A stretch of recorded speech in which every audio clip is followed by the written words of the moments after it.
तो आज हम एक बहुत ही बुनियादी बल्कि एक सदियों पुराने सवाल पर बात करने वाले हैं। एक सार्थक जीवन में पैसे की क्या भूमिका है। ये विश्लेषण इसी धन के धर्म पर आधारित है। तो सबसे पहला और सबसे बड़ा सवाल, आखिर ये पैसा, ये धन है किस लिए? क्या बस इसे इकट्ठा करते जाना है या इसका कोई गहरा मतलब भी है? यही सवाल इस पूरी चर्चा की नींव है। और देखिए, इस पूरे विचार का जो दार्शनिक आधार है वो इसी सोच में है। मतलब पैसा एक टूल है, एक साधन। इसका काम है ज़रूरतों को पूरा करना, ना कि ईगो को फुलाना या गलत कामों में से झोंक देना। तो ठीक है, ये तो हुई आदर्श बात। लेकिन होता क्या है जब पैसा अपने असली मकसद से भटक जाता है? स्रोत ग्रंथ हमें इसी बारे में बताता है कि जब बिना किसी मकसद के सिर्फ धन जमा किया जाता है तो उसके कितने बुरे नतीजे हो सकते हैं। और यहीं पर असली टकराव सामने आता है।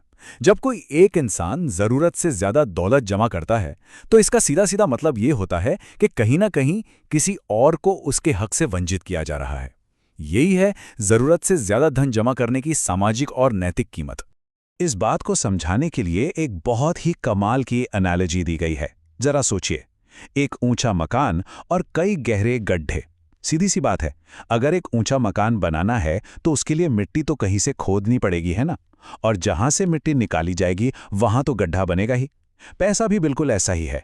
जब वो एक जगह पर बहुत ज्यादा जमा हो जाता है तो वो दूसरी जगहों पर कमी यानी गड्ढे पैदा करता है।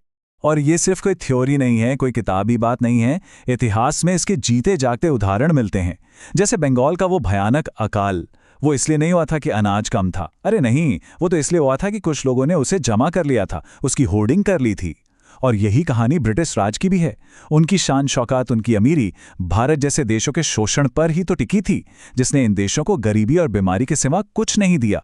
तो ठीक है, प्रॉब्लम तो समझ आ गई। अब सवाल उठता है कि इसका समाधान क्या है। तो चलिए समाधान की तरफ बढ़ते हैं। और इसका पहला हिस्सा है कमाने की कला। तो ये उचित कमाई या एथिकल अर्निंग आखिर है क्या? इसका मतलब है वो पैसा जो अपनी मेहनत से कमाया जाए, चाहे वो दिमागी मेहनत हो या जिस्मानी। और सबसे जरूरी बात, इस पूरी प्रक्रिया में किसी और का हक ना मारा जाए, समाज को कोई नुकसान ना पहुंचे। और यहां पर फर्क एकदम शीशे की तरह साफ है। एक तरफ है अनुचित कमाई जो धोखे, बेईमानी, चोरी और दबाव के दम पर होती है, और दूसरी तरफ है उचित कमाई जो ईमानदारी की मेहनत से आती है और जिससे समाज का भी भला होता है। और सोर्स के मुताबिक सिर्फ यही दूसरी तरह की कमाई है जो सच में टिकती है, जो फलती फूलती है। लेकिन पैसा कमाना तो कहानी का सिर्फ आधा हिस्सा है। दूसरा और शायद उतना ही जरूरी हिस्सा है उसे सही तरीके से खर्च करना। तो चलिए अब इस पर एक नजर डालते हैं।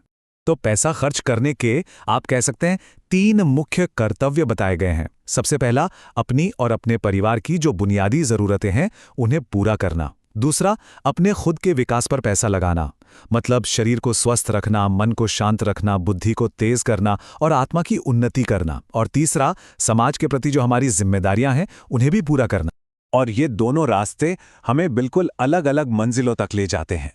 अगर पैसा सिर्फ दिखावे, शान शौकत या फिर गलत आदतों पर उड़ाया जा रहा है तो उसका अंत बर्बादी और अपमान ही होता है। लेकिन जब उसी पैसे का इस्तेमाल सही विकास के कामों में होता है तो वही सच्ची तरक्की का रास्ता खोलता है। और ये सारी बातें हमें इस चर्चा के आखिरी और शायद सबसे जरूरी सवाल पर ले आती हैं। हम आने वाली पीढ़ियों के लिए कैसी विरासत, कैसी लेगेसी छोड़कर जा रहे हैं? ये वो सवाल है जिससे हम सब कहीं ना कहीं जूझते हैं कि अगली पीढ़ी के लिए सबसे अच्छी विरासत क्या है। क्या उन्हें ढेर सारा पैसा, ढेर सारी संपत्ति दे जाना ही काफी है, या फिर कुछ और भी है जो इससे कहीं ज्यादा कीमती है? और ये स्लाइड इस बात को बहुत ही खूबसूरती से सामने रखती है। सोर्स का तर्क ये है कि बच्चों को अगर बिना मेहनत की दौलत मिल जाए तो वो उन्हें बना नहीं बल्कि बिगाड़ सकती है। वो आलसी बन सकते हैं, गलत आदतों में पड़ सकते हैं। इसके बजाय सच्ची विरासत है उन्हें एम्पावर करना, उनकी पढ़ाई लिखाई में, उनकी सेहत में और उन्हें आत्मनिर्भर बनाने में पैसा लगाना। असल दौलत तो यही है। और ये बात कितनी गहरी है कि जिसने पसीना बहाकर पैसा नहीं कमाया है वो उसका मूल्यांकन नहीं कर सकता। सीधी सी बात है, जिसे पैसे की कद्र नहीं वो उसे संभाल भी नहीं पाएगा।